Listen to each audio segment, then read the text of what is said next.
지난주에 이어서 두 번째로 1대 3650이라는 말씀을 전합니다. 신명기를 보면 하나님은 어떤 하나님인가를 우리에게 알려주시는데, 우리에게 명령하시는 하나님, 가라 명령하시는 하나님, 그 하나님께서는 길을 여시는 하나님, 명령하셨으면 하나님이 길을 여시는 것입니다. 길을 여실 뿐만 아니라 하나님은 먼저 가시는 하나님, 먼저 가셔서 능히 승리케 해주시는 하나님, 이런 하나님이 우리가 믿는 하나님이요, 우리가 또한 따르고 있는 만군의 여호와 하나님인 것을 믿습니다. 가라 명하시는 하나님, 길을 여시는 하나님, 앞서 행하시는 하나님, 능히 이루시는 하나님, 이런 하나님과 함께 동행하시는 믿음의 귀한 종들이 되시기를 주님의 이름으로 간절히 축복합니다. 이스라엘 백성들이 출애굽해서 홍해를 건너 광야를 지나 시내산 호렙산에 도착하게 되었습니다. 도착한 그들은 호렙산에서 세일산을 지나 가데스 바네까지 갔다고 했습니다. 10하루길이었다고 말씀하고 있습니다. 약 264km를 그들이 행군하면서 왔습니다. 하루에 24km를 걷는다고 하면 10하루길이었습니다. 가데스 바네에서 가나안 땅까지의 경과까지의 거리가 80km 남아 있습니다. 여러분, 사흘길의 길입니다. 가데스 바네에서 하나님께서 가나안 땅으로 올라가라고 말씀합니다. 1장 21절에 보면 너희 하나님 여호와께서 이 땅을 너희 앞에 두셨은즉 너희 조상의 하나님 여호와께서 너희에게 이르신 대로 올라가서 차지하라, 두려워하지 말라, 주저하지 말라 말씀하십니다. 10하루길을 달려왔던 그들에게 가나안 땅의 입성을 명합니다. 올라가라는 것입니다. 그 땅을 차지하라, 두려워하지 말고 주저하지 말라고 이야기합니다. 그러면 그들은 올라가면 되었습니다. 그러나 그들은 올라가는데 단서 조항을 붙였습니다. 하나님, 우리가 어느 길로 가야 될지, 어느 성읍으로 들어가야 될지 먼저 가서 그 땅을 좀 정탐하고 조사하고 오겠습니다. 1장 22절 신명기 보면 너희가 다 내 앞으로 나와 말하기를 우리가 사람을 우리보다 먼저 보내어 우리를 위하여 그 땅을 정탐하고 어느 길로 올라가야 할 것과 어느 성읍으로 들어가야 할 것을 우리에게 알리게 하자. 하나님께서는 올라가라는 명령 앞에 단서를 붙였습니다. 어느 길로 가야 될지, 또 어떤 성읍으로 가야 될지 우리가 여러분 먼저 정탐해 보겠습니다 라고 이야기합니다. 여러분, 큰 실수를 하나님 앞에 한 모습을 우리가 보게 됩니다. 그래서 12명의 정탐꾼을 여러분 선택을 하게 됩니다. 전부 다 이스라엘의 지도자들이었습니다.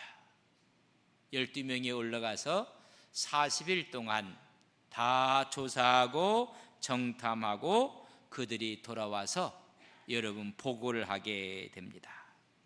그 중에 10명의 보고가 민수기 13장 31절에서부터 33절에 보면 그들의 보고는 가관이었습니다.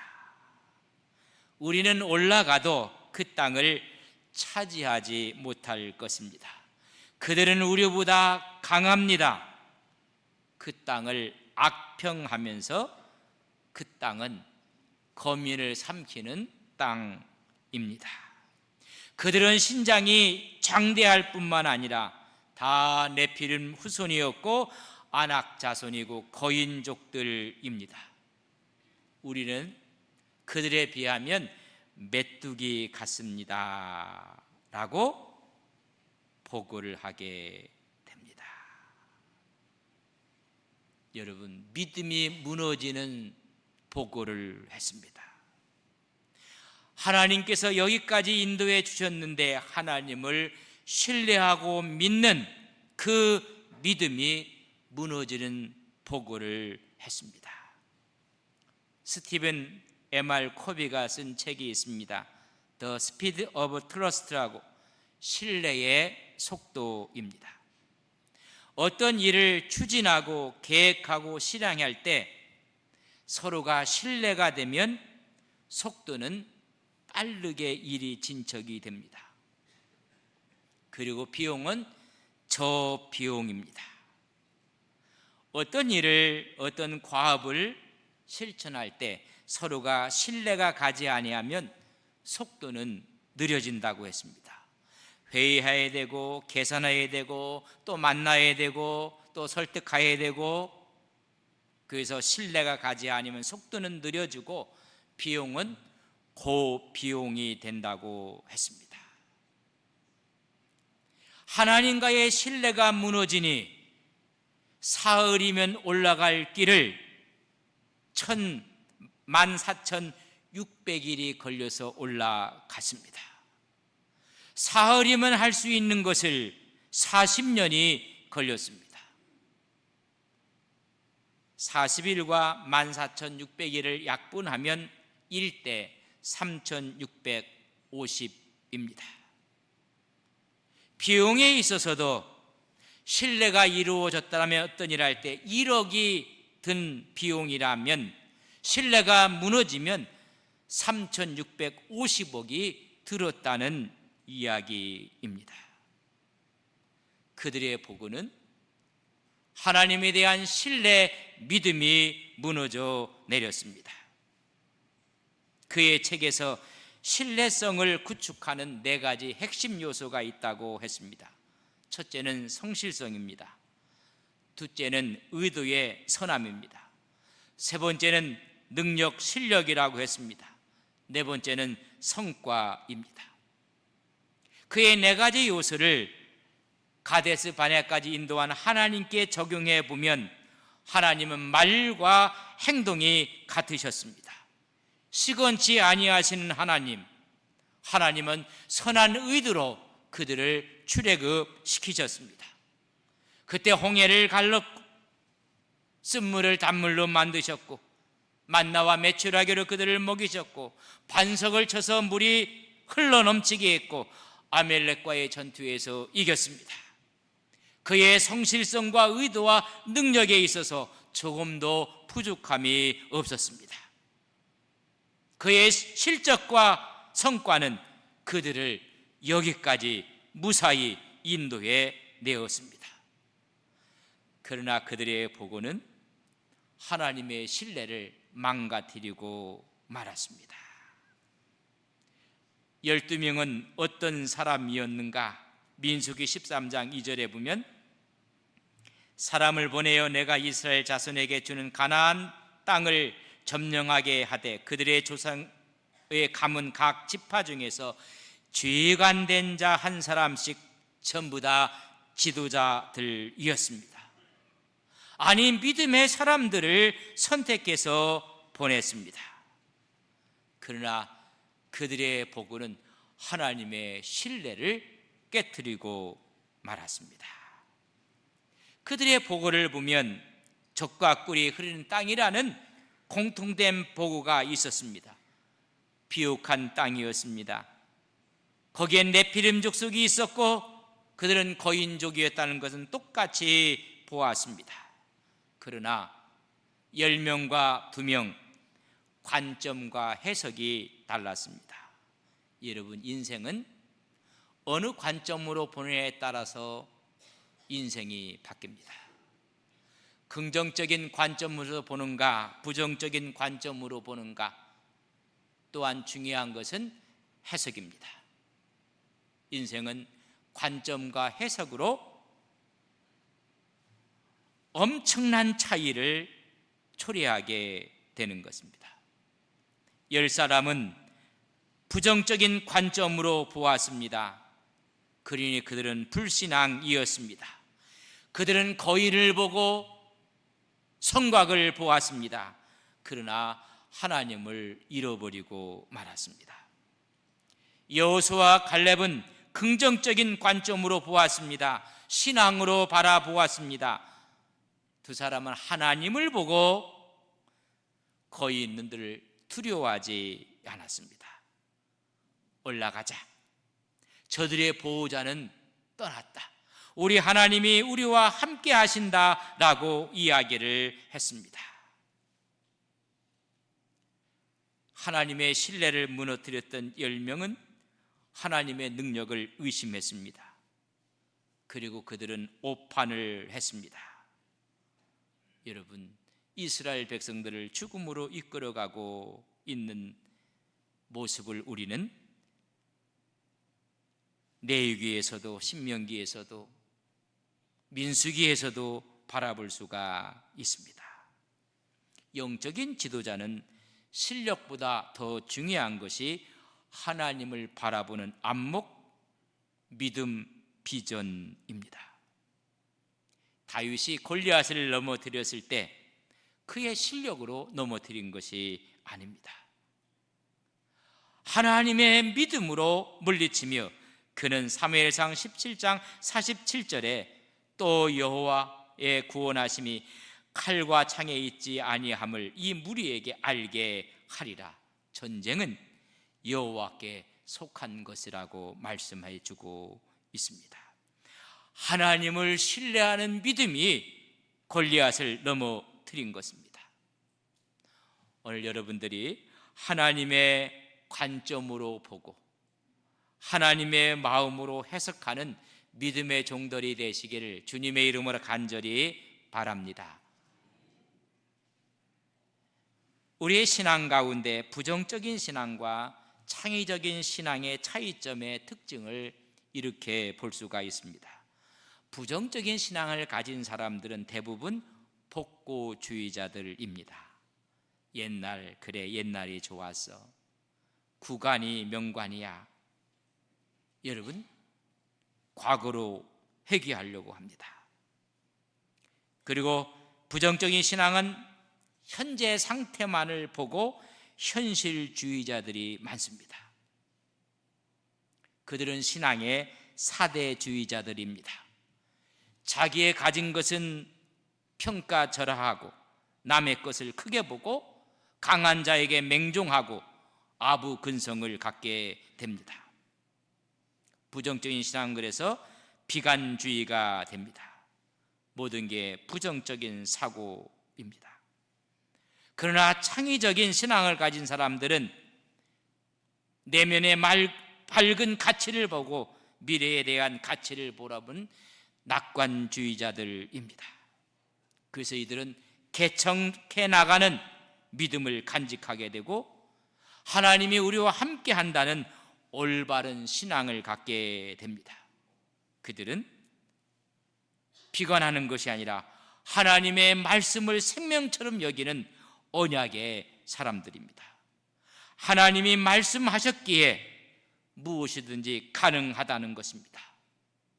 여러분, 이런 믿음을 갖고 하나님과 함께 동행하시는 온 성도님들이 되시기를 주님의 이름으로 간절히 바랍니다.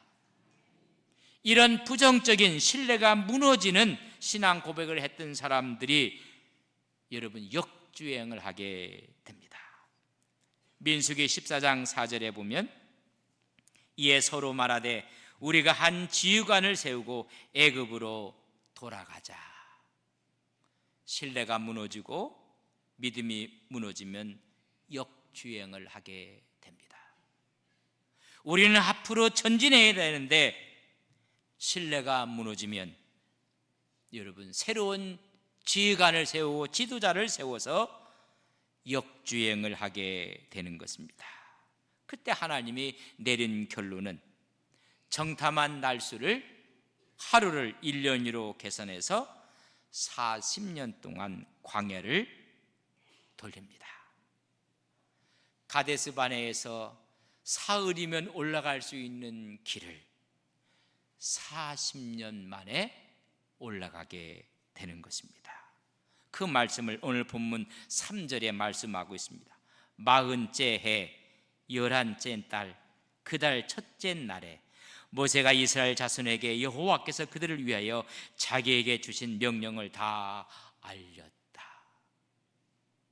여러분, 신뢰를 무너뜨리고 믿음을 무너뜨린 그들이 40년 만에 이제 가나안 땅을 바라보며 들어가게 된 것입니다. 그때 5절 말씀에 보면 모세가 요단 저쪽 모압 땅에서 이 율법을 설명하기 시작하였더라. 이 말씀을 하는 모세의 마음은 여러분 어떠했겠습니까? 40년 전에 들어갈 수 있었던 그 땅, 지금 새로운 세대에게 이 사실을 알고 있는 가슴 아픈 역사를 모세가 그들에게 말하고 있는 것입니다. 여러분, 사흘이면 갈 수 있는 땅을 40년 걸려 돌아왔다면 여러분 마음은 어떠하시겠습니까? 피가 거꾸로 치밀어 오지 않겠습니까?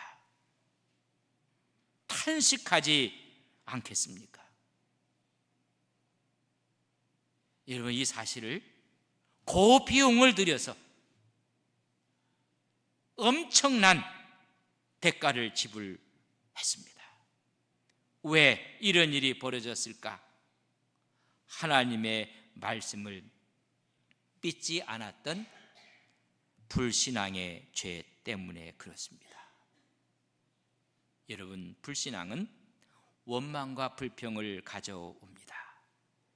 자기 자신에 대해서는 좌절하고 낭망하게 만듭니다.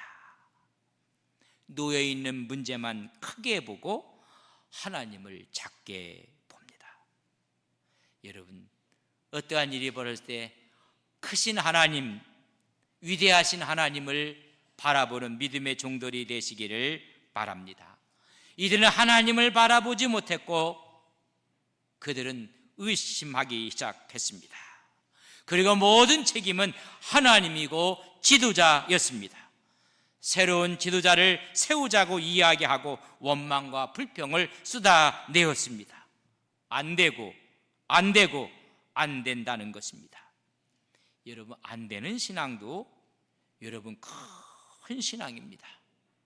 하나님 편에서 보면 불신앙이지만은 하나님이 올라가라 했으면 40년 전에 올라갔으면 좋았을 텐데 그렇지 않아서 40년 동안 생고생을 한 것입니다. 어떤 분은 생고생 앞에 앞자를 바꿔서 그런 고생이라고 말하는 분도 있습니다. 여러분, 개학 후 한참 떼서 읽으시면 됩니다. 하나님은 분명히 말씀했습니다. 하루길이었다는 이야기를 강조한 이유는 거기서 가나안 땅까지는 사흘길이었다는 것을 말씀하고 싶었던 것입니다. 그러나 그 사흘길을 40년 동안 돌고 돌아왔습니다. 주님은 말씀합니다. 히브리서 11장 6절에 보면 믿음이 없이는 하나님을 기쁘시게 하지 못하나니 하나님께 나아가는 이는 반드시 그가 계신 것과 또한 그가 자기를 찾는 자에게 상 주시는 이심을 믿어야 할지니라. 첫째는 믿지 않았습니다. 두 번째는 순종하지 않았습니다. 우리 예수 믿는 사람들이 가장 많이 쓰는 언어가 있다면 믿는다는 믿음입니다. 그러나 믿는다는 믿음을 갖고 하나님 말씀에 순종하지 않습니다. 순종하지 않기 때문에 넘어지는 것입니다. 베드로전서 2장 8절 하반절에 보면 그들이 말씀을 순종하지 아니함으로 넘어지나니 이는 그들이 이렇게 정하신 것이라. 순종하지 아니하면 넘어지는 것입니다. 올라가라 말씀할 때 올라갔어야 했습니다. 불순종함으로 큰 하나님의 축복을 놓치고 말았습니다. 40년간 그들은 광야를 돌며 의심했던 그들을 하나님께서 다 광야에서 처리하셨습니다. 온전한 순종을 했던 여호수아와 갈렙만이 20세 이하가 되었던 새로운 이 세대와 들어갔습니다. 세 번째는 인간적인 계산을 한 것입니다. 인간의 이성과 타협을 했습니다. 사람은 합리적 사고를 합니다. 이성적인 판단을 합니다. 그러나 때로 이것이 신앙의 큰 걸림돌이라는 사실을 아셔야 합니다. 가장 합리적인 것이 어찌 보면 하나님 앞에 가장 큰 여러분 죄가 될 수 있다는 것을 아셔야 합니다. 신앙은 합리적인 것과 이성적인 것을 초월하고 있다는 것을 아셔야 합니다. 내 이성으로, 내 합리적인 사고로 다 이해되어져야만 하나님을 믿는다면 하나님의 수준과 내 수준은 같은 것입니다. 여러분, 그럴 수가 없습니다. 많은 사람들이 하나님을 자기 수준의 하나님으로 만들었습니다. 이건 착각입니다. 이거야말로 교만입니다. 이것은 커다란 죄입니다. 주저 말고 올라가라 했으면 하나님의 영의 은혜의 역사가 강하게 임했습니다. 홍해를 건너왔고 광야를 지나 하나님 말씀을 받았으며 하나님의 영이 역사할 때 그들은 순종해만 마땅했습니다. 여러분, 하나님의 영이 역사할 때 여러분 순종하면 하나님의 순적한 길이 열려지게 되는 것입니다. 그들은 합리성이라는 이성이라는 사고를 갖고 오히려 하나님 말씀을 거절하고 원망하고 불평했습니다. 그들이 갖고 있는 이성과 합리성이라는 장벽에 부딪혀서 신앙을 잃어버리고 말았습니다. 우리는 이해할 수 없기에 믿는 것입니다. 이해할 수 없기에 하나님 말씀에 순종하는 것입니다. 40년 동안 하나님이 그들을 훈련시키셨습니다. 여기서 꼭 한 가지를 우리가 기억할 것이 있습니다. 사람들이 이야기하기를 사람은 고쳐 쓰는 것이 아니라고 합니다. 하나님의 능력이 부족해서 이 신뢰가 무너지고 부정적인 보고에 휩쓸렸던 수많은 사람들을 왜 고쳐 쓰지 아니했을까? 40년 동안 하나님은 그들을 처리하셨습니다. 새로운 세대를 하나님은 훈련시키셨습니다. 하나님의 능력이 부족해서 고쳐 쓰지 못한 것이 아니었습니다. 하나님은 불순종한 사람들을 하나님의 시간에 하나님은 다 그들을 제거하셨습니다. 새로운 세대를 통해서 새롭게 일을 하셨습니다. 여러분, 죽어야 하나님이 일하십니다. 영적으로 우리의 자아가 죽어야 하나님이 일하는 시간이 다가옵니다. 우리의 자아를 하나님은 처리되어지기를 원하십니다. 여러분, 새로운 하나님의 은혜 가운데 새롭게 하셔서 하나님은 하나님의 일을 하시는 것입니다. 로마서 8장 28절에 우리가 알거니와 하나님을 사랑하는 자 곧 그 뜻대로 부르심을 입은 자들에게 모든 것이 합력하여 선을 이루실 것을 우리는 믿습니다. 이때 순종할 때 우리는 일이라는 가장 비용을 들이지 않고 하나님의 뜻을 이루어 드릴 수 있는데, 불순종함으로 일대 3650이라는 엄청난 고비용과 아픔과 고통을 인내해야만 했습니다. 이것은 우리의 선택입니다. 믿음으로 선택하고 신앙으로 선택하고 하나님 앞에 순종함으로 하나님의 은혜가 여러분 10년 가운데 넘치시기를 주님의 이름으로 간절히 축복합니다. 다 함께